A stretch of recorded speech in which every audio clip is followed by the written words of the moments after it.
Gaius Nation, the whole Kumama, the whole Ghana, many more entertainment preference. Now, entertainment preference, we say that make I was saying last Monday of the month. In fact, last day, and any day chat to Busumi way. Munti say, yeah, call first, you know. Oh, yes, oh, Busumi way may say, me to Subai now scan wedi. Busumi ne engash, what for any chair October mo, for any chair October mo. Me mo akwaba pam for a time a cheaper, some men so mo, dear mo edding. Yen ya bema ba kwa ya oba hit FM. Friendly cooker. Ya now a pandit ni bi okay kan sem ni adia. Na no de em tete chema bro so. Kasa ya kasa wa hima mercy Ghana gospel jumtini de ne ka. Sika bi as em say 8,500 bi. A wontwi aye. Na kasa ni mu ana kwa ye threat. Na ti me am gina pa the threat no me mfa ni agro. Me mfa obi kura kasa he me chewa me mfa ni agro. Enti we na o threaten is na akwa ehu. Emma and some no cry by my colleague back would Becky or join news crank in the air afrim because much one Becky and any year canana a coachy cooker. But I miss what the report about Bontene. Sebeki any horsey. I know when you achieve when you are my cooker, a quatumo. Na Sagan or person or mafia or chew to fiada. Oh, we person or mafia will chrome her. Or should I chew to fiada no to quain? No what them if fiada and a memon in the questi. Monday no cry or my others with them. Sisani ye minuano. We quite them so de muche. Ye quicker. By now you ma what ye near family this way. Me fama brabon to church ebio. Oh, what hini yes way won't say yo. Yeah, you know what say. Yeah, you know, Jejina may sure say or more kind semino because anapoku ashes echo troll Facebook so say as some way answer was enke achu bitum. I was enke etnefie ne ka.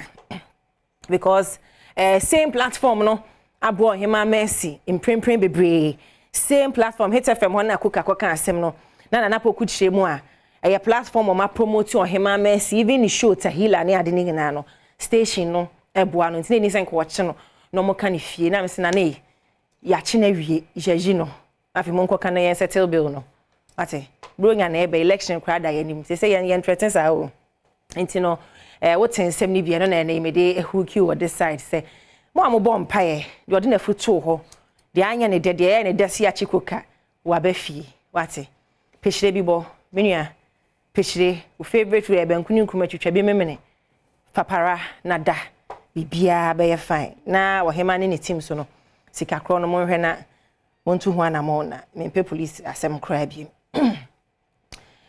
yanto aso uhonyomo a mede share ase enyoma ya release in less than a week air trend they make you waves chese sanyum ba ku we say astombo ya to jejireje kofo chire me bi so a campaign song obi say MPP for anyu obi say NDC for nam say mo ya kwa anyu kwa be jama cheda what ya ni abre wo from had this time papa de hia ne say anyum no e banga atopa de odi ibu obu ni gen de wo sa zone to sa de odi sa de wa kra de sa anyum ne e banga aba without controversies ebia na making ya say a campaign song and nanchen say anyum no enya afade oyonko obi de ne ho bagim ba ko aba mo fama me ha kwam yogurt ne friend no or say a comedian rapper and a comedy rapper na obi a wo friend ho sa de o kan asem bia o say mo hu ne comedy na mo mi atwa so ntem ne ekọ be se fatan so se mesoma mo hu de otroy kwam yogurt chema. I just finished listening to JJJ.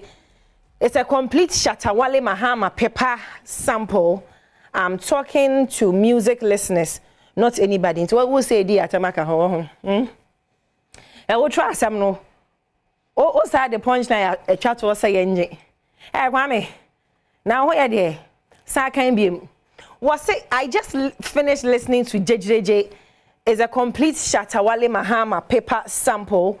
I'm talking to music listeners, not anybody. Jemisu ofie say amen. Say abranti no timi tro asem na what the punch na aso so de. Onye music listeners ani o kana na say ye di atama anesa. Ti ye ntwa so. Bakwa me yogurt. Wo ye music on. I see. And then wo no de watimi akotro say ye sanje bass. Anyway, also on the music listeners na kasa mom yenkotie mahama paper no na yentie jejeje na music listeners montna se na munwe mienu no ma beji mu ayi no wukwada why wukwada me be phone lines na ya settle asem we say pa de ensam we kwaso ntino me hyada nkansam sa bi say pa de me de me ho ama asaforade a me gusu eje communion what do I say because nua no se na ya buru ni pa nua no me dade entia kadua na buru me dada ti mesere mu asem ne se ba se ya me kan na mato ama mu no way ya no why asem no say ya na akwa oh ene fatu mame mo mu ntie ni sisi mame so asem ha ma paper ni sample was mo 3 2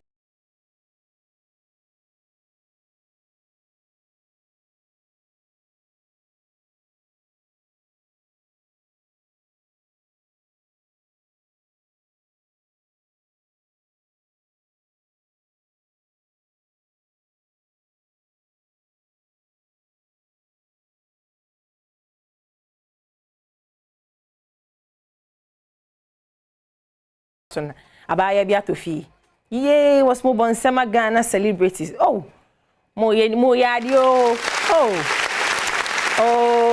Ghana celebrities oh tap for no way I tap into your blessing for mo e bia bo mo meta pe ne ye nkwe fela makafu wo chire mo a ni new house ni